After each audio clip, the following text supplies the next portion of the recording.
Morning, my brothers and sisters. Happy Easter. Today's He is risen, or else. It's impossible to overemphasize the significance of Easter. Without this day, there are no other days in Christianity. And if the resurrection of Jesus isn't true, then nothing else is true in the Bible. So, absent this particular treasure of Jesus, there are no other treasures in Jesus. So, it all comes down to Easter Sunday, to Resurrection Day. So, let's talk about what happens on that day. I'm going to give you 5 scenes of just little images that I want to see as the day progresses. They are as chronological as I can make them. The first scene is there's a set of guards over the tomb. There's an earthquake, and angels, and a stone that's moved. This is from Matthew chapter 28. Now after the Sabbath, toward the dawn of the first of the day of the week, it's just before dawn here, Mary Magdalene and the other Mary, and we're going to find out 4 women and a group of women, they go to see the tomb. Verse 2. And behold, there was a great earthquake, for an angel of the Lord descended from heaven and came and rolled back the stone and sat on it. I love that little detail. Then we find out a little bit about the angel. His appearance was like lightning, and his clothing was as white as snow. And for fear of him, the guards trembled, of course, and became like dead men. Maybe they fell over. So everybody gets an empty tomb moment, and ironically, the tomb guards get it first. So they experience the earthquake, they experience the angel, they experience the rolling of the stones. And remember, the rolling of the stone was not to let Jesus out, but to reveal that he had already risen. So the purpose of the stone rolling was to reveal, not to release. Okay, so the angel tells everybody, don't be afraid, which means that everybody was afraid, and especially the soldiers who were no friends of Jesus. That's why they were there. Nobody said, oh, good, the angel's here. They trembled. They became like dead men. Now, here's my point about this, is it's not even Jesus yet. No angel has ever risen from the dead, not never, and not before, and not since. So the angel, though he is glorious, the real story is Jesus. All right, second scene is that the guards flee. So later they're going to exchange their actual witness of what they saw for money and a story. So from the first moments of after the resurrection, people have been managing, the aftermath of that, and we still see this. We see that in the guards, and we still see it today. All right, let's get to the good stuff. Scene number 3. The women approach very early in the morning. This goes, I'm going to read from Mark chapter 16, verse 1. When the Sabbath was past, Mary Magdalene, Mary the mother of James, and Salome, 3 women, brought spices so that they might go and anoint him. And we find there's a group of women as well. And very early on the first day of the week, when the sun had risen, so the sun has risen, that's an important part of the story, they went to the tomb. And they were saying to one another, who will roll away the stone for us from the entrance of the tomb?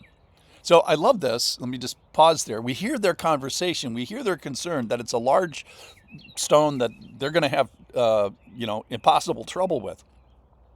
So we hear their concern, and we hear what time of day it is. And this is the sun has just risen 1 second after sunrise. That makes it the 3rd day.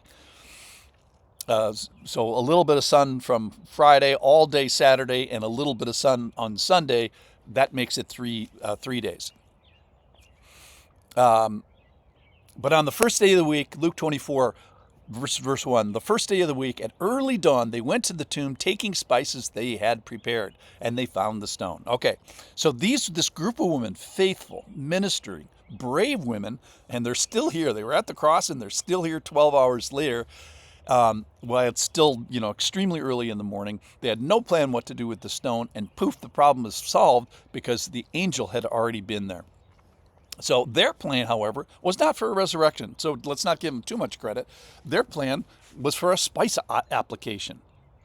Now, scene 4 is Mary in this group of women. Mary Magdalene sees it. They probably felt the earthquake on the way, and then she sees the stone rolled away, and it's all Mary needs to run this up the chain of command. The stone is out of place. There's no guards, and something is amiss. Maybe she believed, I don't know. So John chapter 20. Now, on the first day of the week, Mary Magdalene came to the tomb early with a group of other women while it was still dark and saw that the stone had been taken away from the tomb. So she ran, and she goes and gets Simon Peter and the other disciple. We'll get back to them in a little while. Scene 5. This is why you came this morning. Scene 5. He has risen. All right. So at the tomb we have Mary Magdalene, who's just taken off. We have Mary, the mother of James and Joseph, Joanna, Salome, and other women. So we have these 3 named women now and a kind of a posse. Mark 16, verse 4. And looking up, they saw that the stone had been rolled back. It was very large. And entering the tomb, so this posse of women goes into the tomb, and there they see an angel. They saw a young man sitting on the right side, dressed in a white robe, and they were alarmed. Everybody's always alarmed with angels. And he said to them, "Don't be alarmed. You seek Jesus of Nazareth, who was crucified, period." Here it is. He has risen. He is not here. He is risen. He has risen. So packed in here, there's a lot of theology that eventually we'll get to. He conquers death. He defeats the grip of the evil one. That means he can conquer your death when the time comes. The rescue operation, that's 1,000 pages and multiple thousands of years long, is completed. He says it's finished on the cross, and he's going to soon be on his way to heaven. He's going to sit down in a finished state, and then he's going to send his Spirit to help you. So the announcement of the resurrection of Jesus Christ, this is my favorite part. The announcement first goes to women. So everybody gets a resurrection moment. The soldiers get it. But here, this group of traveling, faithful, generous, grateful, ministering women, they get it first. You know, the North Carolina license plate says first in flight. And women all over the world should have a license plate that says women first in the resurrection. So in so many ways, the church follows faithful women. You know, Lydia being the first believer in Europe, and all the wonderful things that were said to women, the woman at the well. But the one that comes to mind is what Jesus says to Martha in John 11. Jesus says to Martha, "I am the resurrection and the life. Whoever believes in me, though he die, yet shall he live." So I cannot think of anything sweeter today, announced by an angel to a bunch of women and now to everybody. And here it is. He has risen. Everything depends on this. Christianity rises or falls on those 3 words. Happy Easter. He has risen.